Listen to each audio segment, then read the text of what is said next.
Alléluia. Que toute la gloire revienne à notre Seigneur Jésus.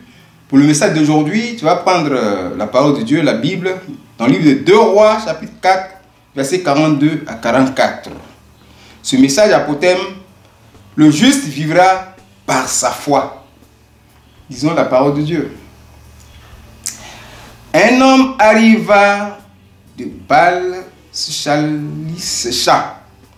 Il apporta du pain, des prémices à l'homme de Dieu, 20 pains d'orge et des épis nouveaux dans son sac. Élisée dit: donne à ces gens et qu'ils mangent. Son serviteur répondit: comment pourrais-je en donner à 100 personnes? Mais Élisée dit: donne à ces gens et qu'ils mangent. Car ainsi parle l'Éternel: on mangera et on en aura de reste. Il mit alors les pains devant eux, et ils mangèrent et en eurent de reste, selon la parole de l'Éternel. Le juste vivra par sa foi. Oui, bien aimés frères et sœurs, on va se tenir au thème de ce message. Le juste, ce sont les enfants de Dieu, ceux qui ont accepté le Seigneur Jésus. Il vivra par sa foi. Oui, vivre, le verbe vivre, il faut avoir une définition exacte. Vivre, c'est exister. Oui, je vis dans tel pays, je demeure dans tel pays. Oui, c'est le fait d'exister. Mais la meilleure définition, vivre, c'est pourvoir à ses besoins. C'est ce que j'ai appris quand j'ai cherché la définition de ce mot. Vivre, c'est pourvoir à ses besoins. Là, c'est biblique. Oui, par sa foi. La foi, c'est la confiance en Dieu. La foi, c'est de croire en Dieu. La foi, oui, selon la Bible, Hébreux 11, verset 1, la foi, c'est l'affirmation des choses qu'on espère, une démonstration de celles qu'on ne voit pas. Tel est défini donc le thème. Mais ici même, le juste vivra par sa foi, c'est un thème qui est central, le thème central de la Bible, on peut le dire. Ceci étant, voici, oui, un fait qui se passe en Israël. Mais pour mieux comprendre, ici, c'est le problème de la loi et de la foi. La loi commence et la foi à la fin. La loi, oui, c'est une affaire de Dieu le Père.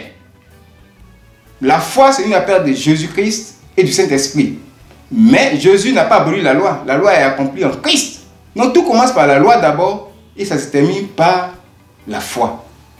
Oui, ça a été comme ça. Ancien Testament, Nouveau Testament. Mais cette loi est en nous. La loi est en nous. Et comment ça se passe? Et ce que nous allons voir pour mieux comprendre ce message-là, la loi est en nous et la foi aussi est en nous. La foi, c'est l'Esprit de Dieu qui est en nous, le Saint-Esprit, et Christ est en nous, nous sommes en Christ. Mais la loi, c'est Dieu le Père qui est en nous par l'Esprit humain. Vous voyez, ça c'est Dieu le Père. Tout commence par d'abord l'Esprit humain.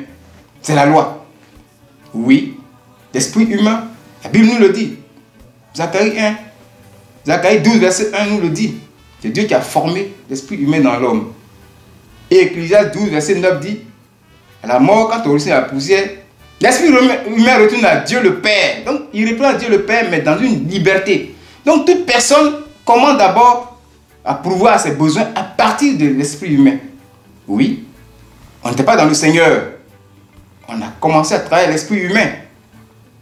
Et tu viens dans le Seigneur, ça s'est fini par le Saint-Esprit qui est la foi. Donc, c'est en nous. Ce n'est pas aboli. L'esprit humain travaille. Et dans le monde vu par la foi, par l'esprit humain, il y a des grandes choses sur la terre. Mais, ça n'a pas de succès. Ça n'ira pas loin. Pour comprendre avoir des lignes dans le message, nous allons parler le Proverbe 16, verset 20 qui dit, oui, qui parle de la réflexion. Oui. Il faut réfléchir sur les choses pour trouver le bonheur. Celui qui réfléchit sur les choses trouve le bonheur. Ça, c'est la première partie. Tu réfléchis, ça, c'est l'esprit humain. Tu es dans la loi. Tu vas trouver le bonheur.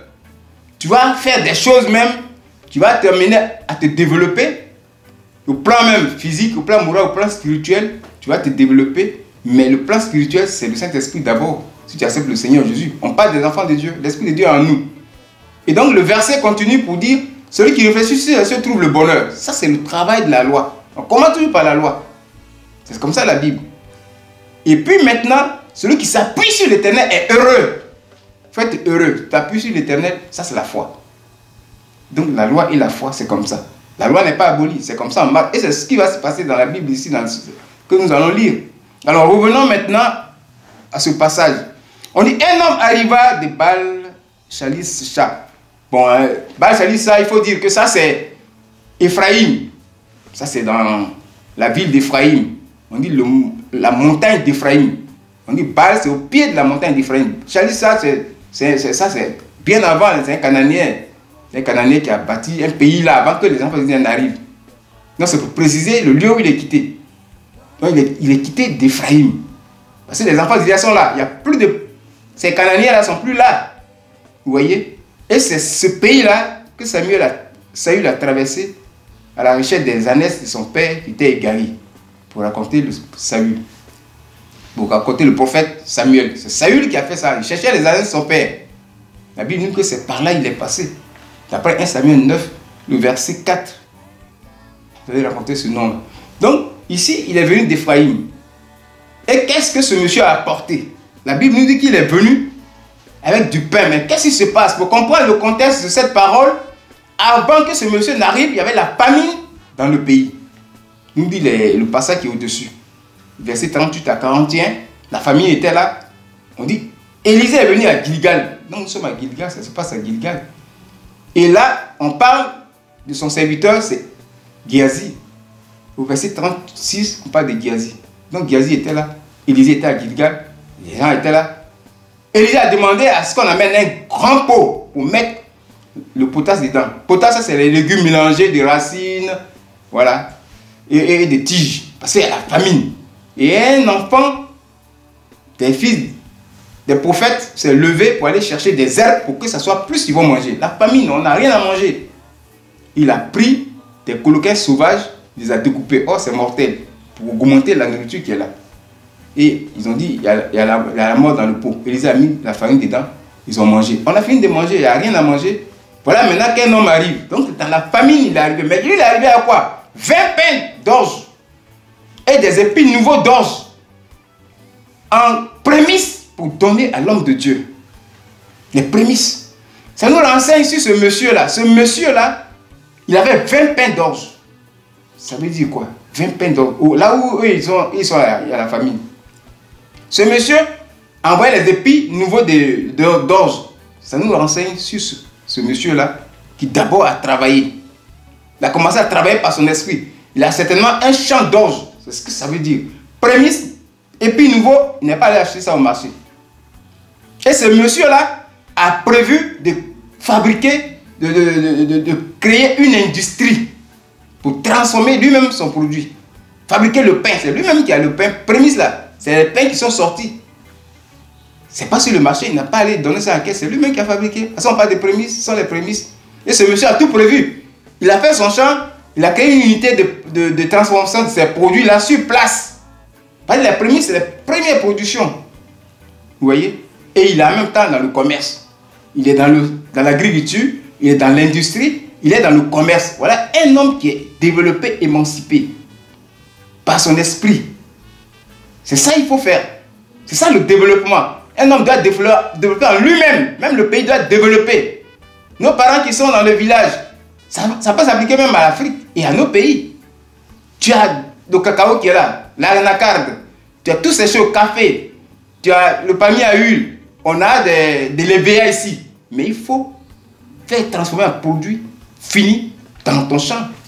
Tu mets sur le marché, tu vas gagner plus. Les paysans souffrent. Et ceux qui font le produit fini là, c'est des milliards qui gagnent sur 1 kilo. Vous voyez? Donc voilà le développement qui est là. C'est l'esprit humain qui a fait ça. Donc c'est un exemple à suivre. Mais il ne s'est pas arrêté là. Il a réfléchi sur les choses pour avoir sous ses unités. Il est dans le bonheur, mais il reste à être heureux. Il vient donner à l'homme de Dieu pour maintenant s'appuyer sur l'Éternel. Pour être heureux. C'est la foi maintenant qui est là. Vous voyez? C'est ce qui se passe. Et quand il est arrivé, il y a 20 personnes, il y a 100 personnes. Plus Géasi, plus Élisée. Ça fait 100, ça fait, bon, je peux dire 102. Voilà. Mais il faut les nourrir, les 102. Voilà Géasi qui s'oppose. L'homme de Dieu dit, prends le pain, il faut donner. Géasi est dans la loi. Élisée est dans la foi. Donne le pain. Il dit, mais comment je peux donner le pain? Il y a 100 personnes, c'est pas possible. Élisée a été obligé de répéter 2 fois cette parole. Géasi est légaliste. Il faut diviser un pain par 5. Pour multiplier, par 20, ça va atteindre les 100. Ça, c'est le légalisme. Ça met un blocage. Vous voyez, Élisée n'est pas dans la foi. Vous voyez. Et là, la foi ne fait pas réussir. Voilà où c'est tout le problème. Il y a un combat qui se passe là. Mets le pain, il va manger, tu ne veux pas. Mais il faut qu'on insiste. Quand il a accepté, le miracle s'est produit. C'est un blocage qu'il était en train de mettre. Si tu marches par la loi, ça ne peut pas marcher. Il y a un blocage dans ta vie. La plupart des enfants de Dieu, nous marchons selon la loi. On a commencé dans la loi, on vient dans le Seigneur, mais il faut qu'on marche selon l'esprit. Il faut vivre selon l'esprit. Vous voyez? Il faut vivre selon l'esprit de Dieu maintenant. Vous voulez marcher selon la loi. Même à la maison, tu peux commencer par la loi. Tu veux dire telle chose, ne faites pas ça, ne faites pas ça, ne faites pas ça. Ça, c'est la loi. Mais l'enfant à qui tu parles là, à un moment donné, tu vas le laisser libre. Hein. Tu ne peux plus continuer à lui donner des ordres à la maison. À un certain âge, tu ne peux pas dire à un enfant, bon, il faut rester là. Il a 30 ans, tu vas dire, il n'est qu'à rester chez toi. D'ailleurs, même, il faut qu'il parte. Donc, tu vas mettre la foi pour que l'enfant réussisse. Tout commence par d'abord la loi. Elle n'est pas abolie. Il faut la terminer par la foi en Christ. Vous voyez, c'est comme ça que nous devons marcher. Nous devons vivre par la foi maintenant, après avoir accepté le Seigneur Jésus. Maintenant, dans le monde, on a vécu par la loi, avec l'esprit humain. Maintenant, tu viens dans le Seigneur, il faut marcher il faut vivre par la foi. Il faut mettre ta foi en Christ. Maintenant, tu vas réussir. Tu vas être heureux. C'est comme ça qu'il faut vivre sur la terre. Auquel cas, ça ne va pas marcher. Les blocages qui sont en nous, nous marchons selon la loi. On refuse de vivre selon la foi. Et ça met un blocage en nous. Et quand ils ont mangé, ils sont rassasiés. Il dit le reste. Il y a eu du reste. Dieu te bénit. Il va te donner la nourriture. Mais faites attention aussi. Il faut marcher selon la foi. L'excès de table est un péché.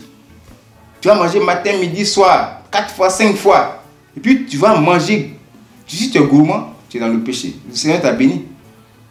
Mais le reste, il ne faut pas jeter. On ne jette pas la nourriture. Dieu t'a béni et puis tu vas mettre la nourriture à la poubelle. Mais c'est une erreur. Tu vas t'arracher la bénédiction. Jésus même l'a dit. Il a dit ici dans la Bible, ici, je crois très bien, ça a été dit ici en Jean 6, verset 12. Il dit le reste là, prenez. Il faut que rien ne se perde. Ramassez le reste.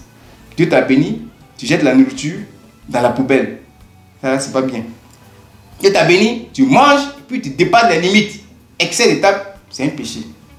C'est les œuvres de la chair, dans Galates chapitre 5, verset 19 à 21. Donc, marchons maintenant par la foi. Vivons par la foi, ne vivons pas par la loi. Que la gloire de Dieu, vraiment, nous aide à grandir. Au nom de Jésus. Amen.